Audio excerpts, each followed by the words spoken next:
prazer em dar essa aula, relembrar os alunos aqui da tutoria. E é um assunto meio chato, eu acho, mas a gente vai tentar tornar um assunto interessante, né? Afinal de contas, é um assunto que é muito frequente no nosso meio, e em relação à neoplasia, é uma das mais frequentes. Então, assim, a aula é aberta, vocês podem perguntarem, podem criticarem, podem comentar, de forma que se torne uma coisa dinâmica. A gente vai falar de neoplasia de pulmão. Sem dúvida nenhuma, né, se a gente for avaliar, a neoplasia de pulmão, infelizmente, é a que mais mata no Brasil. A gente sabe que a neoplasia de mama é mais frequente na mulher, a neoplasia de próstata é mais frequente no homem, mas para provocar óbitos é a de pulmão, né? E é a segunda principal morte em homens e a segunda em mulheres. E a idade média que os pacientes vêm a apresentar essa neoplasia é entre 55 a 65 anos. A sobrevida desses pacientes de 5 anos é muito baixa, em torno de 15 a 20% nos países desenvolvidos. Nos países em desenvolvimento, em torno de 7%. Por que vocês acham que a neoplasia de pulmão tem uma mortalidade tão alta além da neoplasia?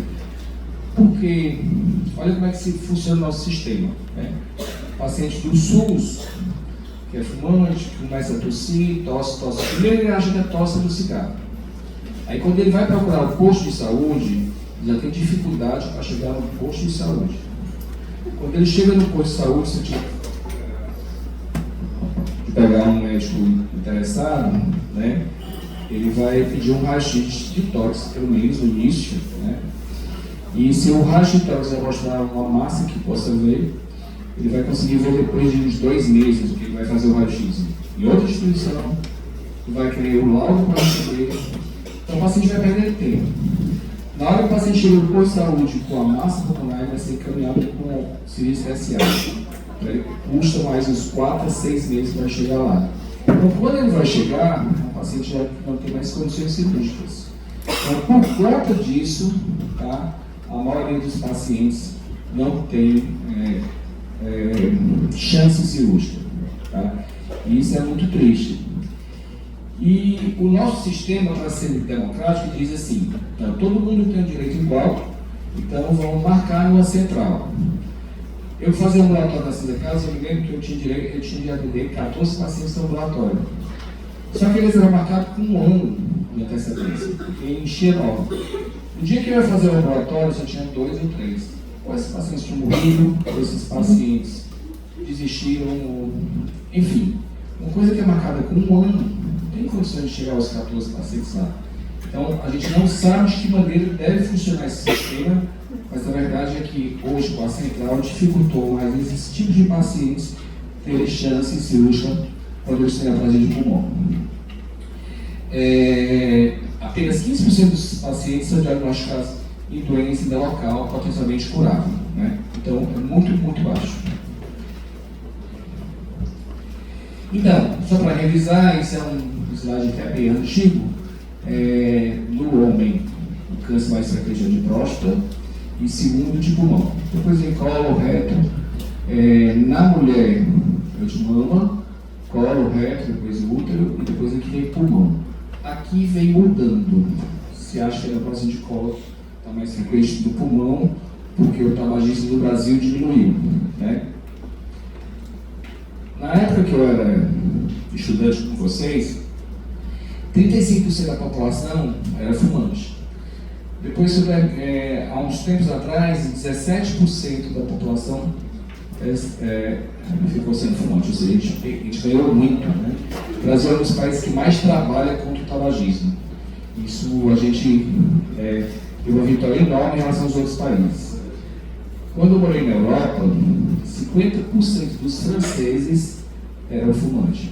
Por que vocês acham que o francês e o europeu fumam mais que o brasileiro? Oi? Clima? Não. Não é clima. Como é que funciona o europeu? O europeu tem um filho, né? Um filho no máximo, ou não tem filho. Quando ele tem um filho, esse filho com 15 anos ele sai de casa, vai morar com os amigos. Quando ele tem 18 e 19, ele vai morar só. Né? Então ele é extremamente sozinho. E ele vai visitar os pais uma vez no ano. Todo mundo é só, todo mundo é sozinho. Quanto mais solidão, maior a necessidade do cigarro. Porque o cigarro é um grande companheiro. É o companheiro da alegria, da tristeza, é o companheiro da timidez, de tudo. Se não fizesse mal, era um grande companheiro. Então foi visto que é pela parte psíquica. Tá? E é interessante, e quando o europeu envelhece, os apartamentos são aqueles bem de 3 andares, né, bem antigos.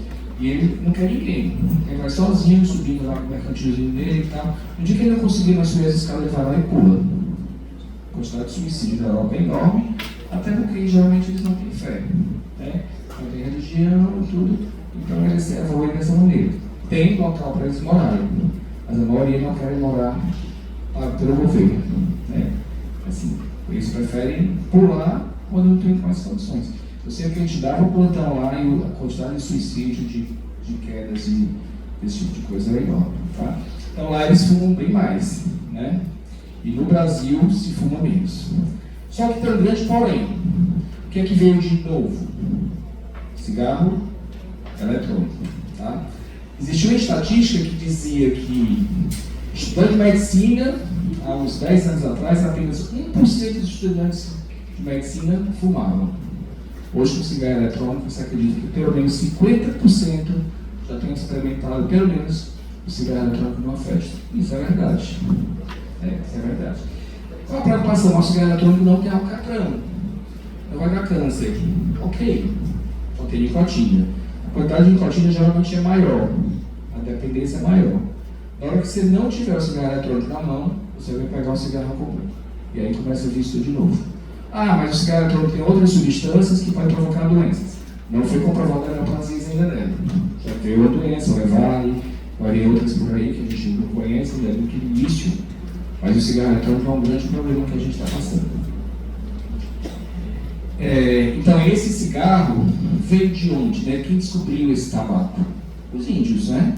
Os índios já tinham aqui, quando os europeus chegaram aqui, experimentaram provavelmente em alguma seita indígena, gostaram e levaram para a Europa, né? E aí, quando foi que tudo começou, certo? E esse cigarro, 90% está relacionado com a neoplasia, tá? E 80% das mulheres, porque 20% das mulheres têm neoplasia sem nunca ter fumado. A carga tabágica é importantíssima, tá?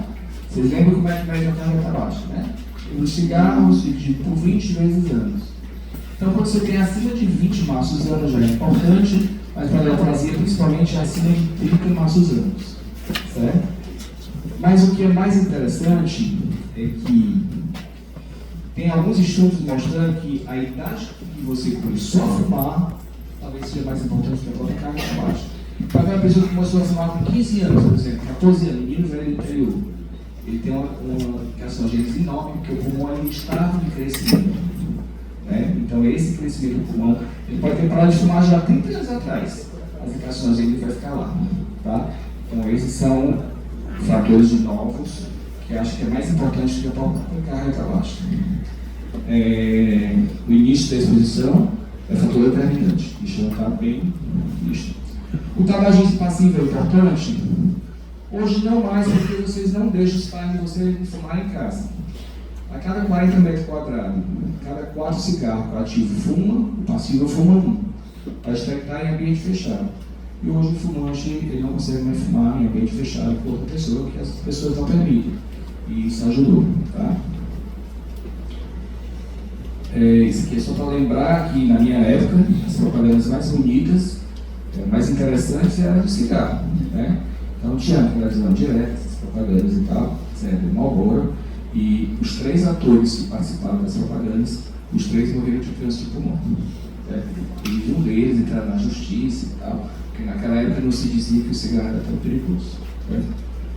E hoje, você não vê propaganda. Qual é o único programa da televisão que tem cigarro? Vocês verem novela cigarro? Não. Qual é o único? Big Brother. Porque são tão uns 2 dias lá dentro, que eles não conseguem, quando são fumantes, passar 3 meses sem fumar, por causa da necessidade do cigarro. Mas outros programas não são mais permitidos, tá? Só esses programas que vocês estão correndo durante muito tempo lá, então ainda é permitido. Mas vocês vão verem mais propaganda de cigarro. Então, esse lance de não pode mais fumar em restaurante, não pode mais fumar em ambiente de festa, tudo, é bacana, porque isso acaba dificultando e a pessoa começa a ter vergonha de ser um fumante daquele que fica lá fora da festa e acaba pensando. Nós, brasileiros da Sociedade Brasileira de Pneumologia e do Ministério da Saúde, inventamos de colocar uma fotozinha no cigarro, dizendo que o cigarro faz mal. Aí tem um estudante de medicina que fez 2 trabalhos interessantes. Um trabalho, ele perguntou para 1.000 fumantes qual era o cigarro, qual a carteira de cigarro que o homem não gostaria de comprar. Qual a foto? Pronto, importância, né? Cigarro broxante. Então, é bom porque no dia que acontecer alguma coisa com ele de ter impotência, ele vai lembrar que pode ser cigarro, então valeu a pena. E as mulheres gestantes, tá? A mulher gestante, né? Ela acaba, a gestação dela, que ela é fluente, pensar mais no filho, né? São coisas boas, mas que vale a pena e que existe pesquisa que as pessoas respondem que incomodam, né? Outra coisa interessante que ele fez, o outro trabalho, ele acabou ganhando o prêmio do Congresso Brasileiro. Olha o trabalho dele, como foi legal. Ele perguntou a 1.000 alunos de medicina qual era a percentagem que eles se lembravam de perguntar se o paciente era fumante. 100% lembraram de, na história clínica, perguntar se a pessoa era fumante. Aí ele perguntou a 1.000 médicos gerais, né, depois de 10 anos de formado, qual era a percentagem que o médico perguntava se a pessoa era fumante. Caiu para 40%. Olha como a nossa história clínica vai piorando com o decorrer que a gente vai ser médico. Correria, né, plantão e trabalhando no hospital, a gente começa a fazer a história clínica pior. Então, 40% que perguntavam se a pessoa era fumante. Aí outra pergunta que ele fez para o médico: quantos de vocês, quando a pessoa dizia que era fumante, estimulava a dizer, você quer parar de fumar? Você quer que eu lhe encaminhe para parar de fumar? Quer que eu lhe medique? Menos de 3%. Ou seja, a gente pergunta, é fumante? É, ok. Então, botou aqui que é fumante, o problema é teu. Entendeu? A gente não estimula a profilaxia dessas pessoas pararem de fumar, né? Isso é muito importante. Às vezes é uma falta de oportunidade. Está cheio de ambulatórios aí para parar de fumar, gratuitamente, nossa saúde mensagera, recebendo a medicação, e a gente não estimula. Charuto e cachimbo não tem muito problema com o pulmão, está mais relacionado com câncer de boca e língua, tá? A exposição ocupacional pode também estar relacionada, principalmente asbesto, rondônio, arsênio, entre outros. E doenças pulmonares, principalmente a fibrose pulmonar idiopática, e muitas vezes sequelas de tuberculose, pode nesses locais formar câncer de pulmão. Aquele ambiente fibrótico predispõe a adenocarcinomas. Então todo paciente que tem fibrose tem que vigiar, tá? Eu tinha uma tia que ela tinha sequela de TB, tinha hemoptex de vez em quando, e eu e meu primo, filho dela, médicos pneumologistas, a gente olhava, examinava e tal, um dia ela permaneceu com hemoptex, a gente tardiamente foi ver para procurar vazio de pulmão na cicatriz. A gente mesmo sendo médico pneumologista, mas como é difícil, né? Sangrou a vida inteira para a sequela, mas um dia ela não fazia, que foi a causa de morte dela. Radioterapia também pode fibrosar pulmão e provocar tumores. Então, às vezes, tem uma senhora de idade que tem CA de mama e ela diz assim, não quero que coloque prótese não, doutor Juvencio, assim, eu vou dizer para o mastologista, o cirurgião, que precisa colocar. A gente é uma senhora de idade, então não tem mais parceiro, não tem ninguém, não vou gastar com isso não. Mas eu tenho que estimular ela a ter prótese, ou pelo menos um expansor, porque ela vai fazer radioterapia depois. Se ela fizer radioterapia sem proteção da prótese expansor, queima muito o pulmão. Queima muito o pulmão, predispõe a fibrose e predispõe a neutrófilo, tá? A dieta é bem interrogável, uma dieta mais de proteção, né? Uma dieta rica em frutas, vegetais. Raça, se acha, como sempre, em várias doenças, a raça negra às vezes é pior. E a predisposição familiar existe, principalmente para adenocarcinoma. Alguns pacientes com adenocarcinoma não fumantes, visto que está muito relacionado com a família. Eu tive um caso, assim, bem difícil. Era um dia de sábado e era um personal meu que me ligou para atender a esposa dele, que tinha só 28 anos, sentindo hemoptise, e ela estava gestante. Quando eu examinei, abri o consultório e tal, eu disse: hemoptise é igual a imagem. Ela disse: eu estou grávida, não vou fazer. Eu disse: mas primeira mãe, segunda mãe, terceira mãe. Ela disse: mas eu não vou fazer todos os meses. Auscultei, não tinha muita história para secreção, lá da inferno, só hemoptise. História familiar: o pai, japonês, morreu de neoplasia de pulmão. Eu, angustiado, conquistei ela, coloquei só um protetor, né, um avental de chumbo, e fiz um raio-x de tórax. Depois de muita conversa, raio-x confuso, tinha uma consolidação, assim, mas eu não sabia se aquilo ali era massa ou se era pneumonia. Não era um tumor, assim, tinha uma consolidação. Fiquei mais angustiado ainda. Disse: eu preciso de uma tomografia. Não faço nada. Sou dentista, sei o que é tomografia, muita irradiação, não faço de jeito nenhum. Vou me tratar com pneumonia? Se não melhorar, eu faço. Ok. Fiz antibiótico para ela, já deixei o pedido da tomografia, se não melhorar, sem a tomografia. Não me ligou mais, liguei com 14 dias. Doutor Jones, estou boazinho, não tive mais nada, não tinha hemoptise nenhuma, estou boazinho, estou trabalhando. Eu disse: mas não estou seguro. Mas eu estou segura, não vou fazer a tomografia. Depois de 3, 4 meses, ela me liga com nova hemoptise. Eu tive dor no coração. Agora você vai fazer a tomografia. Agora eu vou, porque eu já perdi o menino mesmo. Isso ela com um pedido na mão. Estou com o seu pedido aqui. Ele faz uma baita neoplasia. Adenocarcinoma bronquiloalveolar, que imita pneumonia e já com herpes cerebral. Para você ver como é difícil, né? Como é difícil. Eu, com pneumologista, com experiência ali em cima e tal, dei o pedido para ela, né? Mas essa paciente, depois de pouco tempo, evoluiu a óbito, né? Então, é difícil e a gente tem que insistir, tá? Como é que você vai rastrear? Com raio-x? Claro que não. A gente rastreia com tomografia. Eu vou fazer tomografia em todo mundo? Não. Existe um protocolo, né, que pacientes entre 55 a 80 anos que fumam, né, ou que já tenham cessado de fumar, mas fazem menos de 15 anos, que fumaram mais de 30 maços anos, tem que fazer tomografia anual com baixa dose de radiação. Essa é questão de prova de residência. Tá? Existe um protocolo que todo paciente fumante, mais de 30 maços anos, ou que pararam de fumar, mas faz menos de 15 anos, tem que fazer tomografia anual. Tá? Isso já caiu várias provas de residência médica. Certo? Esse é o protocolo. Então vamos lá. Esse paciente pode sentir o quê? Muitas vezes é assintomático. Se o tumor não estiver dentro do bronco, não estiver encostando na pleura, pode ser assintomático, pode ser uma chora ocasional. Se a lesão estiver na via aérea, ele vai ter sintomas de tosse, de obstrução, de hemoptise. Se invadir o tórax, ele pode sentir dor, pode ter síndrome da veia cava superior. Ele pode ter sintomas só da metragem à distância, ou ele pode abrir o quadro que não tem nada a ver com o pulmão. Assim para na próxima. Olha como a pneumologia é legal. Pessoal, a pneumologia é preciso de fazer, porque tem muita clínica médica e ainda não tem emprego. Diga.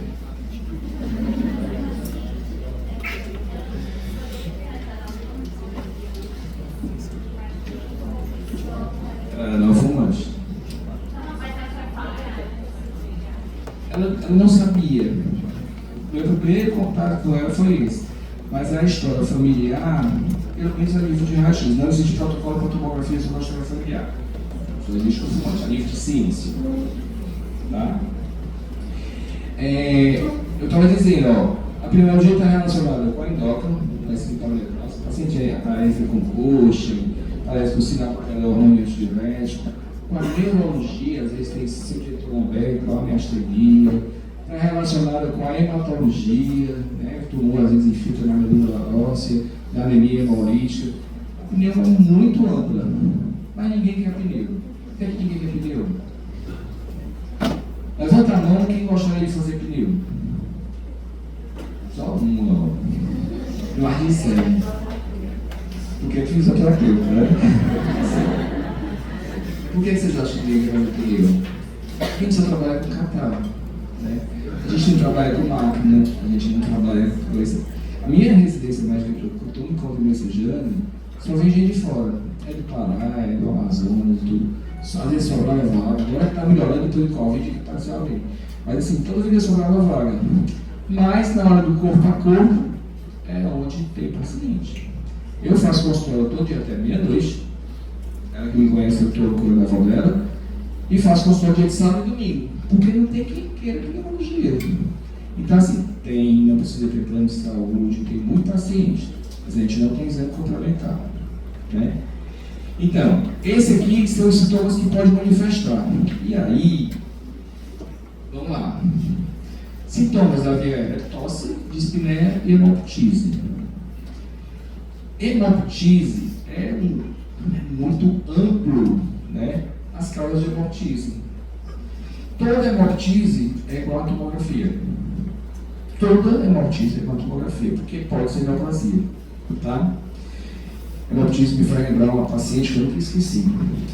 A paciente chega no meu consultório, ela tinha passado por 4 colegas, né, pneumologistas, que ela chega com 5 tomografias na mão, todas normais, chorando, que ninguém descobriu o que ela tinha, e o último tinha dito assim: minha filha, você está nesse psiquiatra, você está inventando.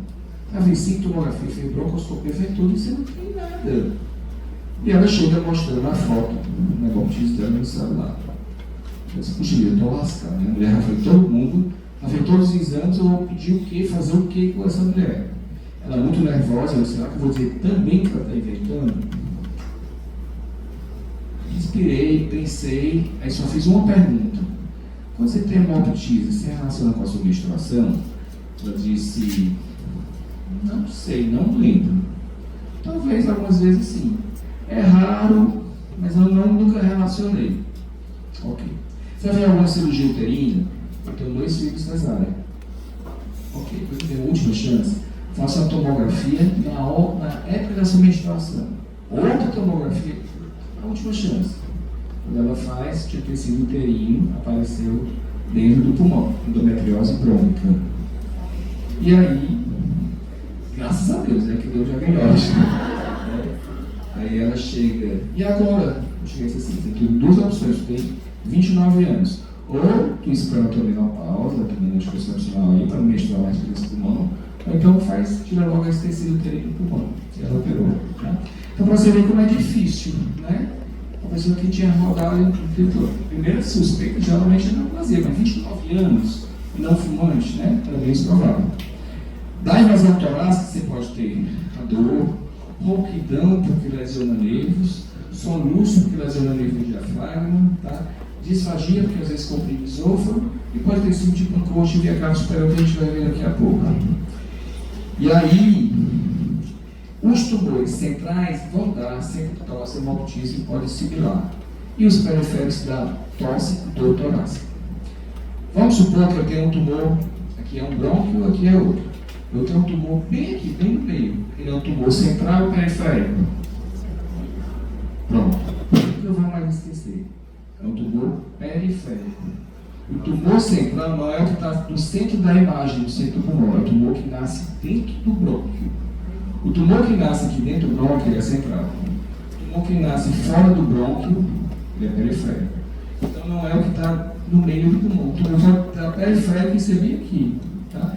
Claro que os daqui são sempre periféricos, tá? A gente vai aprender isso, porque a gente relaciona sempre com a imagem, não é com a imagem. E aí aquele tumor que nasce no brônquio é o que vai para a tosse, que vai dar hemoptise, que pode sangrar e sair pela traqueia, e o que vai obstruir e sibilar. Os periféricos, se eles estão encostados aqui na pleura, eles vão dar dor. E eles podem dar tosse também pelas invasões do interstício, tá? Oi.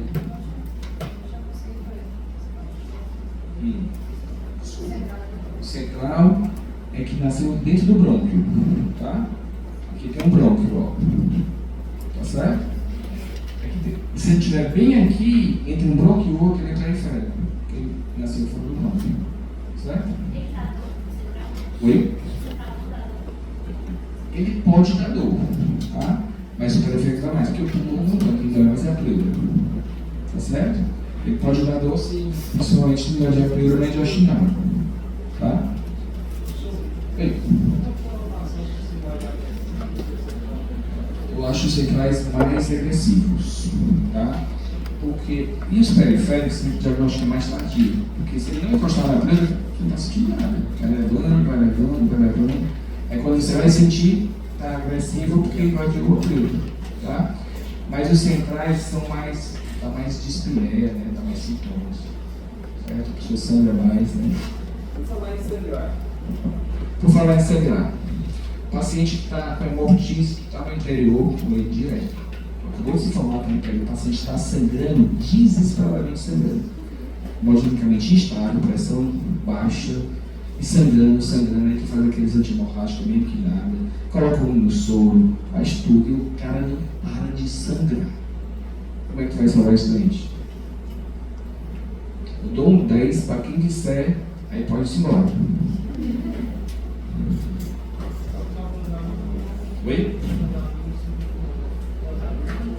Examine anti-hemorrágico. A gente faz todo fé, não tem nada. Você emboliza a artéria brônquica. O pulmão, ele tem a artéria pulmonar e a artéria brônquica. A artéria brônquica é a que tem força aqui dentro da aorta. Quando você emboliza ela, aí você para de sangrar. Isso se faz 24 horas no hospital de Messejana, vascular, de plantão, para embolizar a artéria brônquica. Isso a gente faz em sequela de tuberculose, em aspergiloma, pacientes que estão morrendo de sangrar, que não tem condições cirúrgicas, porque a cirurgia às vezes é menor. Aí você emboliza a artéria brônquica. Qual é o grande problema de embolizar a artéria brônquica? Embolizar a artéria isquial, que fica bem vizinho. Eu já vi paciente sair plégico porque embolizar a artéria errada. Tá? Bem, aí você tem disfagia, simpatia esôfago, ronquidão, simpatia do nervo, laringe recorrente, é muito frequente a anatomia. Ali o tumor do lado esquerdo, central do lado esquerdo da cara de invadir, laringe recorrente. Nervo frênico, que pega diafragma, dá soluços. Priori pericárdio levando a derrames e derrame pericárdio, e tem tumores que invadem até o próprio coração, né? Dentro do coração. E aí, assim, na veia cava superior, vocês vão ver muito no dia a dia. É essa figura aqui, um edema enorme, você vê os vasos bem dilatados, realmente um paciente muito grave, e acomete principalmente o paciente por câncer de pequenas células, tá? É muito, muito grave. A turgência jugular, a congestão de face e a circulação colateral preeminente. Melhor de a veia cava superior, né? E aí dá tudo isso. E o tumor de pancoxa é aquele tumor que fica bem na periferia, lá em cima, pegando nervos. E aí dá muita dor. O tumor de pancoxa dá muita dor, tá? Acomete o plexo braquial, tá? Aí dá fraqueza, parestesia e pode provocar até assim de ordem, que quando você vem a nidrose, a miose, pelo acometimento pulmonar estrelado, tá? Isso também é questão de provas de residência. Vocês já viram isso alguma vez? Não? Então tem as duas síndromes mais importantes de localização de tumor é a pancoxa e a veia cava superior. Bem, o tumor de pulmão dá metade para onde? Para foca. A vida inteira. Fígado, osso, cérebro adrenal. Você sempre procura tumor de pulmão estadiar para foca. Fígado, cérebro, osso adrenal. Qual é mais frequente que dá? O que vocês acham?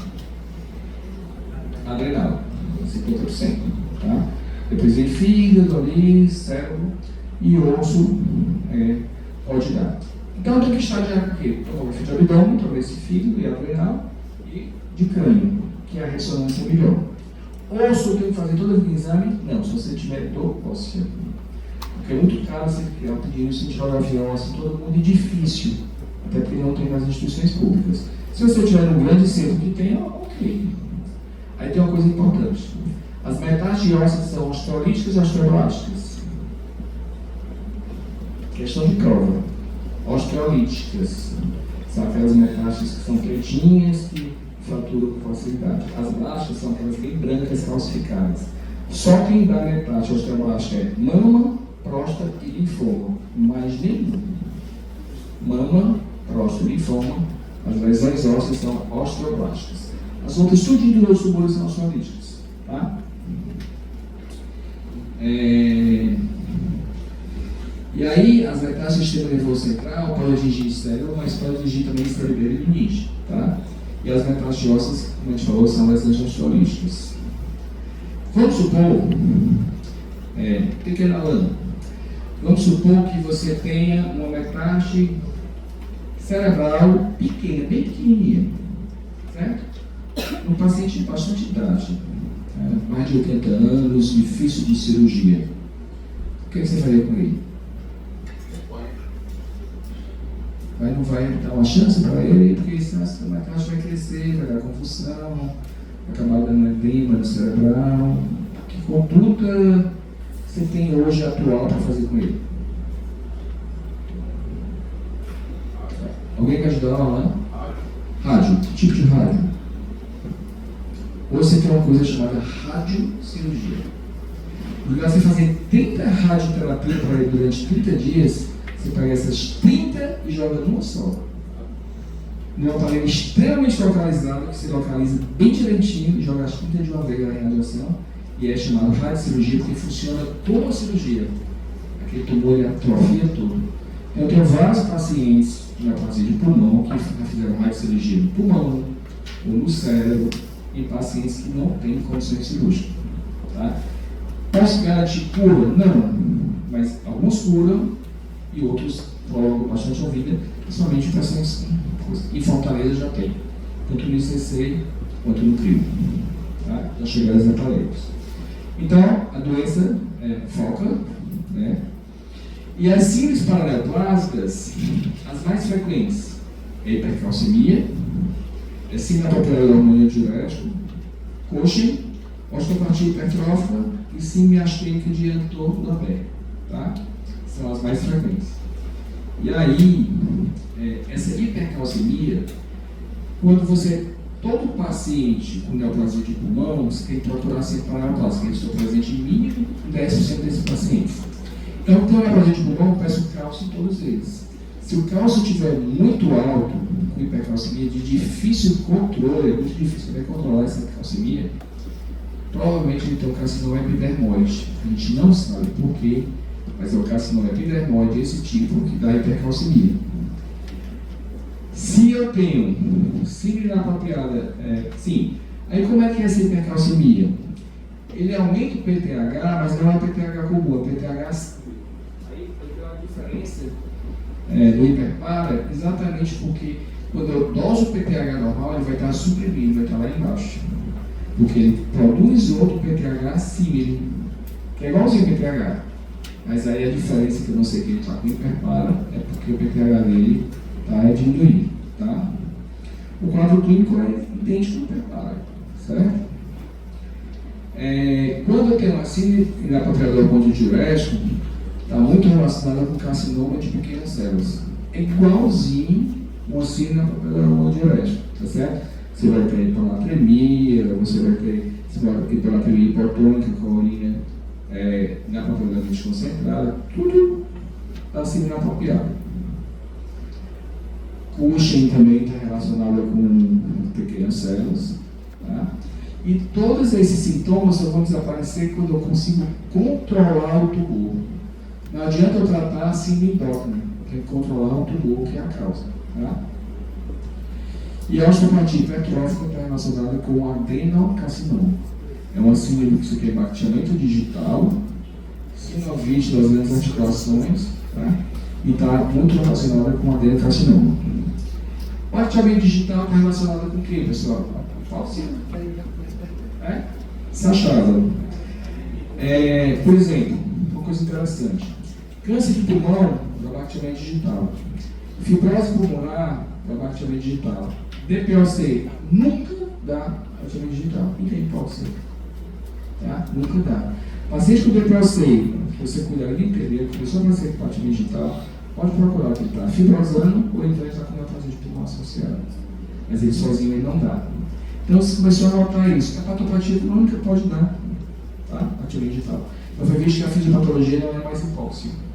Uma neovascularização, com outros fatores de coagulação que provoca isso. Tá? Mudou a história da hipóxia, né? Umas coisas mudam, né? Essa semiastenia de Letor-Lambert, alguns pacientes com pequenas células, eles têm uma miastenia idêntica à miastenia graves. A diferença é que a localização é um pouco diferente e ele tem um clássico padrão incremental. Porque geralmente quando você faz a eletromiografia, você vai estimulando, você vai piorando a miastenia. E no caso do Letor-Lambert é ao contrário. Tá? Aí outras síndromes, né? Você tem uma ketose nígricas, que é rara, mas você também pode dar no diabetes, não é patognomônica, né?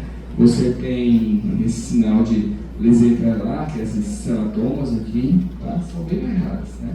Esse tipo de coisa que eu particularmente nunca vi. O que tem a ver esse povo com neoplasia de pulmão?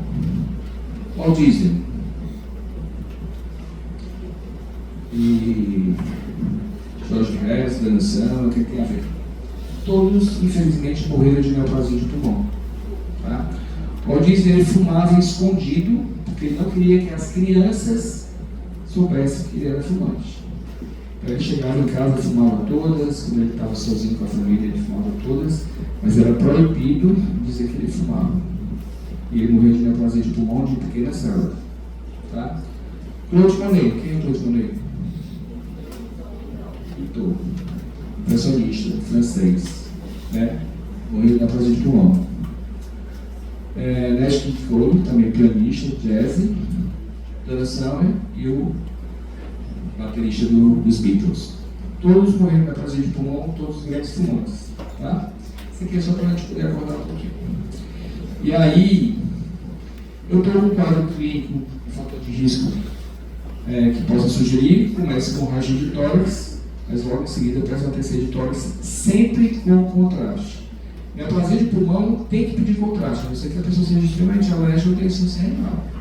Por quê? Porque o contraste entra dentro do tumor e eu consigo ver melhor. Quando eu tenho uma lesão sem contraste, eu faço um contraste e aumenta 20 unidades de Hansen-Field de contraste, eu já fecho que é neoplasia. Tá? Faço exames de laboratorial para ver se tem síndrome neoplásica. Aos chances de neoplasia, vou estadiar esse paciente, vou biopsiar e vou dar o diagnóstico se é pequena células ou não pequena células para ter um plano terapêutico. Oi?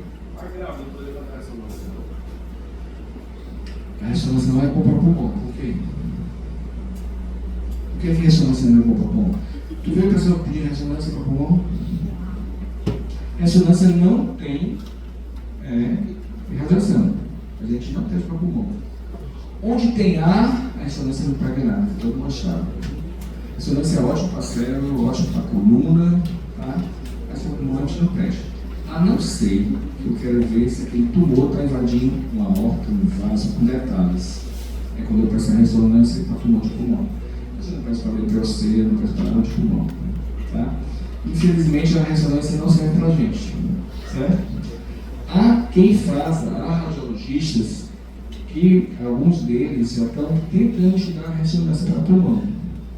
Mas assim, esses casos raros, né, a gente não testa. E aí de vez em quando, parece o pai de um médico que não tem muita experiência e tal, que manda para mim um paciente com ressonância de pulmão. Pô, vem chegar com ressonância, às vezes até particular, né, porque tem plano de saúde, eu não vejo nada. Tá? Falta de informação. Né? Certo? Citologia do escarro não é muito comum, mas há alguns anos atrás, uma amiga minha de turma ligou para mim e disse assim: vê se já tem meu pai, ele escarrou um negócio tão esquisito, parece uma carne. Pelo amor de Deus, guarda essa carne. Então eu estou falando para ele: bota no guardanapo, guarda para mim e vem com ele com a carne. Mandei para o laboratório e tinha escarrado o tumor. Quando o tumor necrosa, você pode escarrar o próprio tumor. Tá? Então, de vez em quando a citologia é positiva. Certo? Já deu o diagnóstico, mas esse estava virando tumor avançado. Né? Oi? Não entendi. Não, com certeza. De tomografia, foi. O tumor não sai assim com esse cara, não. É que eu já não dá sair.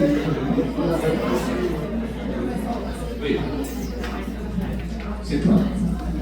Tem que ser central. Dentro do tronco, né? Era um epidermóide, o epidermóide que eu acho que é cruzado. Uma parte do tumor e o resto ficou lá.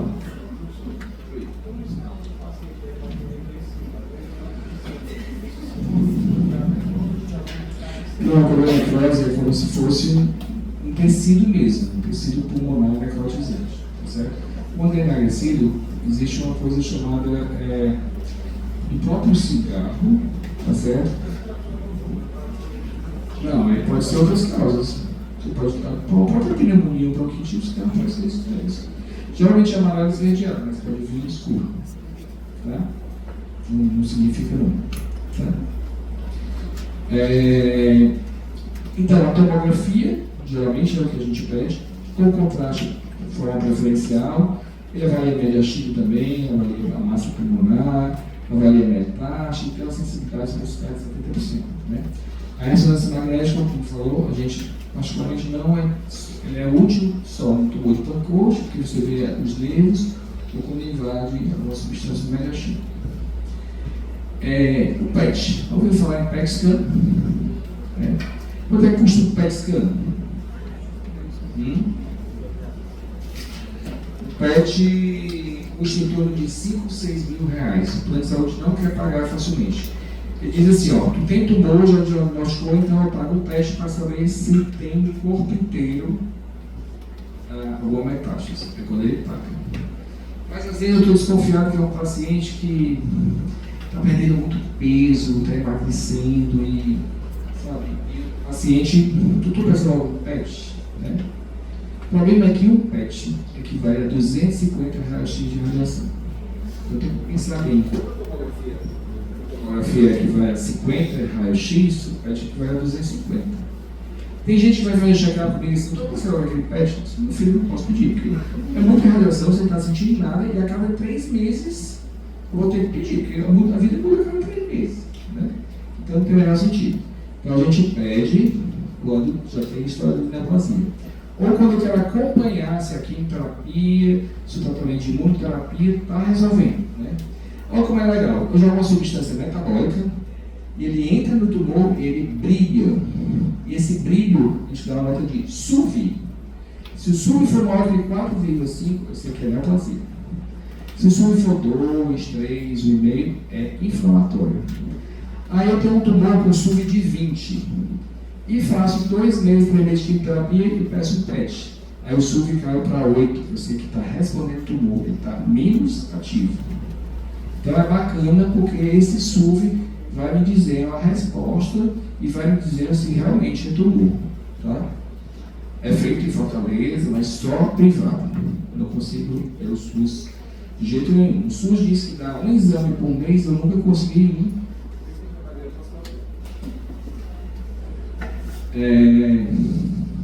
Bem, então eu tenho que procurar as metástases. Aqui é a metástase hepática, aqui é a metástase cerebral, com edema ao redor, tá? Que chega a atrapalhando os ventrículos, né? E aqui outra edema. Quando eu tenho um tumor pequeno, né, que não é muito grande, eu posso fazer a radiocirurgia e o tumor, dependendo do local do cérebro, eu posso até ressecar. Tá? Posso até ressecar. A metástases hepáticas, eu posso embolizar também esses vasos para tentar murchar. Tá? O Dr. Luiz diz que é muito bom em fígado aqui, faz isso muito bem. Eu sempre tenho que fazer alguma coisa, eu tenho que melhorar a qualidade de vida do meu paciente, eu tenho que aumentar a sobrevida do meu paciente, mesmo com metástases.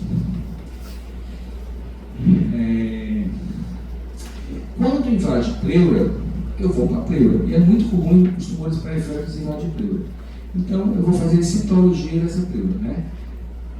É importante vocês, como médicos, não se enganem, pessoal. Quase todo mundo aqui, quando se formar, está bem pertinho, vou entrar no internato, vão passar por mim, nossa doença de dano. Né?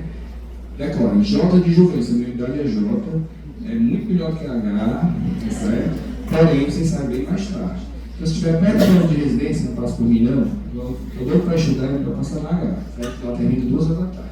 A minha termina 6 ou 7 horas da noite. E aí, aqui, vocês têm que aprender a funcionar uma pleura. Tá? Porque você está com um paciente no interior, derrame pleural, super dispneico, a 400 km de Fortaleza, não tem nenhum cirurgião, você como médico tem que funcionar. Você tem um racho de tórax, ausculta, você pega a linha axilar posterior, ausculta aqui direitinho, viu o raio-x e funciona sempre acima da costela. Nunca abaixo da outra, porque senão você pega vaso. E você salva o paciente. Tá? Você tira ele da dispneia intensa e esse líquido pleural é examinado. A broncoscopia vai dar diagnóstico dos tumores centrais, tumor está ali do bronco. Você pode encontrar um tumor desse bem vegetante, ó. Tá? Dentro do bronco, e aí você dá o diagnóstico facilmente. Tá? Você tem que ter sempre fatores de coagulação, é perigoso sangrar, e quando esses tumores estão ali na carina, ali perto da traqueia, quando você biopsia, às vezes você perde o paciente porque ele sangra para os dois lados, para as duas árvores brôncicas, e o paciente fica sufocado. Então tem que ter muito cuidado para não biopsiar pacientes nessa região. Aqui é um vídeo, muitas vezes o tumor não está na periferia perto da pleura, que possa funcionar, e nem está dentro do bronco. Então eu tenho que ir para a cirurgia mesmo para ver o diagnóstico. Então eu vou para vídeo cirurgia. Certo? Quando o tumor está encostado na parede torácica, está longe do brônquio, eu faço a punção pela parede torácica. Entre uma costela e outra, meto uma agulha e funciona. Isso a gente faz todo dia no hospital messejano, em tumores periféricos. Tá? Quando invade mediastina, a gente vai para a mediastinoscopia, tá certo? Esse aqui eu vou deixar para depois. E uma coisa extremamente moderna é o EUS e EBUS. O que é EUS e EBUS? Alguém sabe? Isso é coisa nova, né, que a gente já tem em Fortaleza. Quando eu tenho um gânglio no mediastino, não consigo biopsiar o pulmão, eu posso fazer uma endoscopia pelo esôfago e tem uma ultrassom nessa endoscopia que eu vejo o gânglio, eu meto uma agulha e funciona o gânglio. Quando é perto do brônquio, eu vou pela broncoscopia, que tem o broncoscópio junto com o ultrassom. Eu vejo o gânglio do mediastino e biopsio. Tá? Então isso é tecnologia. Tá? Isso é tecnologia e a gente deixa de fazer a videocirurgia para poder fazer esses exames por via endoscópica e resolver o paciente. E aí, qual é o tumor mais frequente? O adenocarcinoma. Na minha época, era o epidermoide disparado. E hoje é o adenocarcinoma. O adenocarcinoma é periférico e o epidermoide é central. O que na minha época era epidermoide e virou adenocarcinoma? Valendo 10. Eu estou formado há quase 40 anos. Né? O que é o cigarro? Como era o cigarro da minha época? Com pouco filtro ou sem filtro. Então eu baixava fazer uma tragadazinha de leve, ó, que eu sentia legal o cigarro. Hoje o cigarro tem muito filtro. A pessoa que é fumante, ela quer sentir o prazer da nicotina. Como é que ela faz? Aí vai lá para a periferia. Olha como é interessante. Aí, hoje, o cartão vai para a periferia do pulmão porque você suga o cigarro com força. Ela vai para a periferia. E os tumores de periferia é o adenocarcinoma. Isso foi trabalho recente também. Essa é a causa da mudança que hoje tem mais adenocarcinoma do que epidermoide. Interessantíssimo isso, né? E aí você tem, mas eu não sei, o tumor é tão indiferenciado que eu não sei se esse tumor é adenocarcinoma mesmo. Então eu tenho biomarcadores nessa imunohistoquímica para me ajudar se é realmente adenocarcinoma. Por exemplo, eu tenho o meu marcador do PTF1. Se ele estiver lá, eu sei com certeza que é adenocarcinoma. Por que eu tenho que ter certeza? Porque cada tumor tem seu tratamento diferente. Um tumor na abertura de pulmão, em mim, nela, é totalmente diferente do tratamento se eu conseguir definir bem direitinho esse tumor. Tá? Antigamente, na minha época, era um protocolo igual para todo mundo. Por isso que morria muita gente, morria rápido. Hoje não. A oncologia avançou tanto que ela estuda totalmente esse tumor, a genética desse tumor, para poder ser colocar tratamento. Então, epidermoide, eu tenho um P40. Eu preciso decorar isso? Não, eu tenho que saber se é um patologista. Quem quer fazer patologia aqui? Alguém? Por que ninguém quer fazer patologia? Paga muito pouco, né? R$6, R$7 ao ano. Né? E é a especialidade que dá mais processo judicial. Porque se você diz que é tumor e não é, ou o contrário, está todo mundo na justiça. Aliás, hoje tem advogado em toda porta de hospital. Né? Antigamente era em porta de cadeia, hoje é em porta de hospital. Né? Eu pago R$168 por mês por cartão para nunca usar esse seguro. Se tiver um erro médico, eu estou seguro R$1 milhão. Todo mundo aqui vai ter que pagar seguro. E aí, na minha idade, que o cirurgião plástico paga para segurar R$1 milhão. R$4.000. Eu pago R$168, ele paga R$4.000. A chance de ele errar como cirurgião plástico é muito maior. Entendeu? E aí tu vai se formar, vai fazer criminologia igual a mim, tu vai pagar quanto? Mesma coisa, tu vai pagar mais porque tu é mais novo. Eles acham que você tem mais experiência do que eu. Então o seguro depende de quanto tempo de trabalho, da especialidade, tá certo? Mas a gente tem que pagar. Eu fui no Conselho Regional de Medicina durante anos na Câmara Técnica. Cada especialidade tem sua câmara técnica para analisar erros do colega. É o mais ruim, né? Você é convidado, tem que ir, não ganha nada e é contra o colega. Mas você tem que ser honesto. Porque do outro lado está um paciente que foi sofrido. Né? E aí, o número de pessoas processadas é impressionante também. Toda semana tem. Então, ainda bem que já passei meus 8 anos lá, já entreguei para outro. Né? É muito ruim, pessoal, mas é impressionante como. Se você tiver 3 processos importantes, você pode ser convidado para perder o seu CRM. Então, hoje é uma coisa séria. Medicina é muito sério. Infelizmente, é uma profissão que a gente não pode errar. Mas, se infelizmente a gente errar, faça pelo menos o seguro. Pelo menos a parte financeira você não tomar um susto. A melhor pessoa da minha turma, uma das melhores pessoas anestesistas, foi fazer uma anestesia de 2 cirurgias eletivas, uma vesícula e esterectomia, entre um e outro, na mesma sala, foram limpar, quando ela anestesiou e foi ligar o oxigênio, não tinha mais oxigênio. Na onda anterior tinha oxigênio. O paciente ficou sequelado, ela teve que pagar uma fortuna. Acabou de ter oxigênio da outra. O paciente entrou contra ela e entrou contra o hospital e ganhou. Então são detalhes. Então façam seguro. Nunca esqueçam disso. Ah, vou pagar isso não. Paguem. Paguem porque é sem querer. Você às vezes tem uma boa intenção. Mas o doente piora que ele não cuida. E a gente é conhecido como ter dinheiro. Ah, a médica tem dinheiro. E não vai ter mais, né? Não vai ter mais, né? 14 faculdades de medicina, no sinal vocês têm que se mobilizar.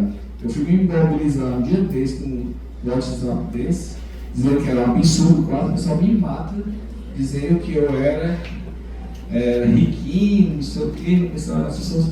Mas não é isso, pessoal. A gente não pode ter 14 mais 9 faculdades que vai abrir. Aí esse pessoal vai fazer internato aonde? Vão estar preparados aonde? Mas foi criticado. Então vamos lá. Então cada uma tem o seu marcador, certo? E aí o carcinoma epidermoide acomete mais homens, a localização é muito, geralmente proximal, né, central, também no neurônio, e ele cavita. Quando ele cavita, é pensar em epidermoide, tá? E ele tem a hipercalcemia com síndrome paraneoplásica. Isso aqui cai em prova. O adenocarcinoma, ele é periférico, pode acometer mulheres não fumantes, inclusive menores de 45 anos, e a paraneoplasia, a astopatia hipertrófica paraneoplásica. Tá? Bronquíola alveolar é um tipo de adenocarcinoma de um tumor que nasce dentro da célula do alvéolo. Ele se comporta como uma pneumonia. Você jura que é uma pneumonia. E é um tumor que nasce na alvéola. Tá? E o grande células é aquele tumor periférico, que é uma grande massa que está fora do brônquio. E o pequeno células, que é o pior, aquele tumor enorme, grande, geralmente não cirúrgico, tá? Então, invasão do médio achim. O nosso ex-prefeito Juraci Magalhães, na gente falar, colega, tomando de conta e tudo, jurava que estava curado com pequenas células, porque ele responde muito bem a quimioterapia. Ele é um tumor péssimo, mas responde muito bem, mas sempre recai. 100% de mortalidade. Nunca é cirúrgico, porque quando você já pega, já está invasivo, tá? Ele durou 8 anos no prefeito, no tratamento, quando recaiu, não tem mais resposta, tá? E ele dá sinal para aquela do hormônio diurético, coach, miastenia, dá vários sintomas na próxima. Essas diferenças a gente tem que estudar, tá? Isso aí é prova. E aí, isso é para decorar. O tumor que aumenta de incidência, o adenocarcinoma. Centrais, epidermoide e pequenas células. Periférico, adenocarcinoma e grandes células. Cavida, epidermoide e grandes células. Tá? E a variante do adenocarcinoma, que está relacionado com o neovulante, principalmente o brônquio alveolar, que é chamado também de rapídico. Tá? Esse aqui também cai. Eu não vou falar em estadiamento. Isso aqui é para o especialista. Não tem sentido estadiar o tamanho do tumor, o que vai fazer e tudo. Não tem sentido. É questão aula para os residentes, mas não tem sentido. Mas só vai entender. O TX, eu dei presença na citologia, eu nem estou vendo o tumor, sem querer, tem uma célula positiva lá. Né? O T4 é um tumor enorme. Aí, o N está relacionado com os gânglios, né? Aqui ainda é tumor. Se tem gânglio no mesmo lado, se é no pulmão, se é no médio achim, né? E o M está relacionado com a metade da distância. Então, baseado nesse TNM, é que você indica as cirurgias. Ok? Eu vou pular e não vou pedir em prova, tá?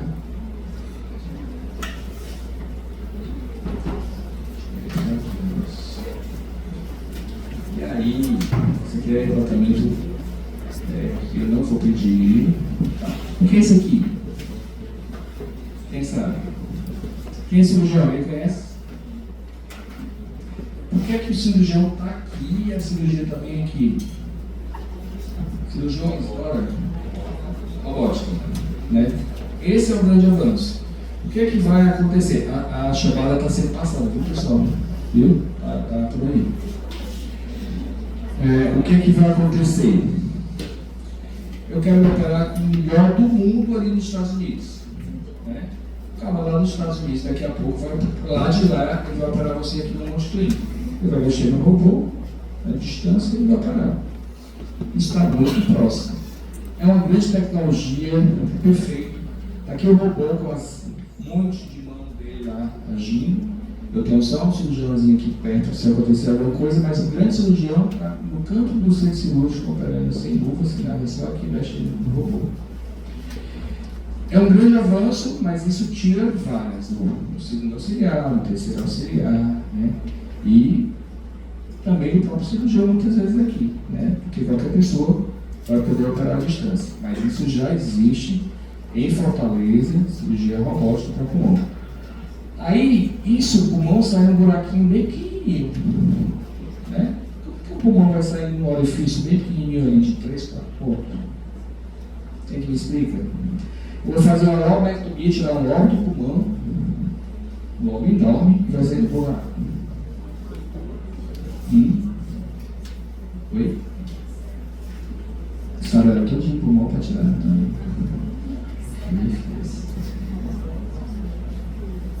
Pulmão é inflável. Eu seco ele sai lá e não vou soprar, seco. Tá? Incrível. Aí ele sai bem buchinho, né? Então vamos lá. Então, existe a diferença de ressecabilidade e operabilidade. Aquele paciente que eu posso ressecar porque o estradamento gosta, às vezes ele não tem operabilidade. Porque a operabilidade depende das condições clínicas dele. Então, para isso, eu tenho que fazer um eco para ver se ele precisa de cardiograma, eu tenho que fazer difusão de CO2, espirometria. Se tiver um enfisema muito grave, com VF1 na espirometria abaixo de 1 litro, eu sei que a cirurgia dele vai sair perfeito, mas não vai sair da ventilação mecânica. Vou anestesiar, deixar ele de ventilação mecânica e não consigo tirar mais.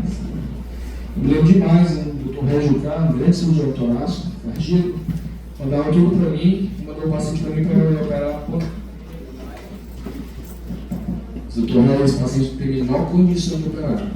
Meu pulmão péssimo, VF1 dele, a espirometria lá embaixo, ele não consegue. Eu falei assim, está tudo obstruído, se eu não operar, ele vai morrer de infarto. Ok, ele vai morrer na cirurgia. Às vezes exageraram muito, vai morrer na cirurgia. Operou a cirurgia perfeita, na hora que terminou, o anestesista não, o cirurgião da ventilação mecânica. Foi para castrizado, ficou no ventilador 3 meses, até falecer de infecções secundárias. Então, hoje existe de uma forma bem rigorosa aquele paciente que tem condição de operar e eu não tenho, pelas condições clínicas, tá? E aí, condição para ressecar. Infarto nos últimos 3 meses, espirometria com VF1 abaixo de 1 litro, retenção de solventes importante, retenção da pulmonar grave. Aliás, quando você tem uma pressão arterial pulmonar acima de 50, nem mexa nesse pulmão que a pessoa corre sangrando. A pressão da aorta lá é 120, mas a pressão da artéria pulmonar é 20. 30, 40 agonistas. Se for acima de 50, se biopsiar esse pulmão, a pessoa não pode sangrar. Ok? Então aqui é mais para saber em relação aos químicos. Indicação para radioterapia: tumor de Pancoast, algumas urgências de radioterapia com hemorragia, assim, para ver cabo superior, tá? E um tumor isolado, onde você vai para a radiocirurgia que eu falei. Certo? Estágio 4. Aí, o que é interessante? Isso aqui é super interessante. Quando eu tenho um adenocarcinoma, por exemplo, eu faço uma pesquisa chamada EGFR, teste de mutação do GFR. Quando ela é positiva, me diz que aquele tumor tem um receptor específico para um crescimento diferente. E eu sei qual é a droga que vai inibir esse crescimento do tumor, que é o Tagrisso, que é uma droga, uma quimioterapia oral que desaparece tudo, até as metástases. Mas isso aqui vai recair. Mas se ele tiver teste de mutação de GFR, isso é uma coisa ótima. Ah, ele não tem. Ele tem PDL1 positivo. PDL1 significa antígeno. Aquele tumor tem antígeno, eu vou dar anticorpo contra o antígeno do tumor. Eu vou fazer imunoterapia. Então isso é uma descoberta sensacional. Adenocarcinoma com PDL1 positivo também tem imunoterapia. R$17.000 por mês, não tem tempo para terminar, direto. Problema do buffet. Problema do plano de saúde. Mas a imunoterapia é sensacional. Existe imunoterapia para hipernefroma, para melanoma, que não tinha tratamento, e hoje estou tentando mama. Não. Eles pedem para fazer a segunda linha. Mas às vezes, o primeiro é tão positivo, 80% a 90%, que a gente entra na justiça não. Porque a gente sabe que a resposta é muito boa. Eles pedem para fazer de segunda linha. É só para ganhar tempo por plano não pagar. Ou então fazer químio e imuno junto. Mas tem alguns pacientes que a imuno é sensacional. Tá? Ah, no SUS não consegue. Mas na justiça alguns conseguem. Eu mando meus pacientes tudinho e para a defensoria pública. Não quero nem saber. Eu falei, existe isso, vá para onde eu sei, vá para a defensoria pública. Dependendo de defensor pagar. Sensibilizar, fazer um ano. Tá? O trabalho disso é quebrando essa Secretaria de Saúde. Mas saúde é saúde. Né? Ok? Então, isso é importante vocês saberem, porque isso cai também em prova. Tá? E aí, a terapia tem que ser personalizada, pessoal. Tá? Tem que ser personalizada. Hoje, o que é assim, o principal dessa aula é você saber que a oncologia avançou, no tumor de pulmão e que depende um tumor em você, em mim, no outro, o mesmo tipo de tumor, dependendo da genética de cada um, vai se funcionar de forma diferente. Esse é o grande recado. Ok?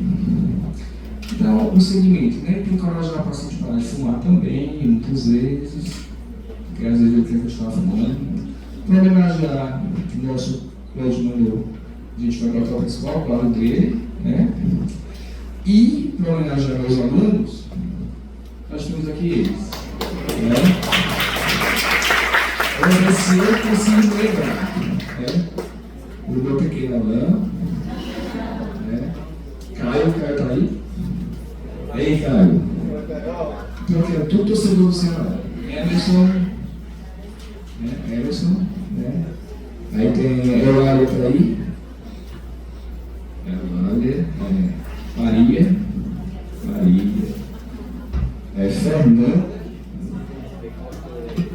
Tá aí. Érica tá aí. Natália. Pronto. E tem Maria, não tem? Pronto. Aí. Faltou mais alguém? Acho que não. Valeu, pessoal. Obrigado. Você quer dar essa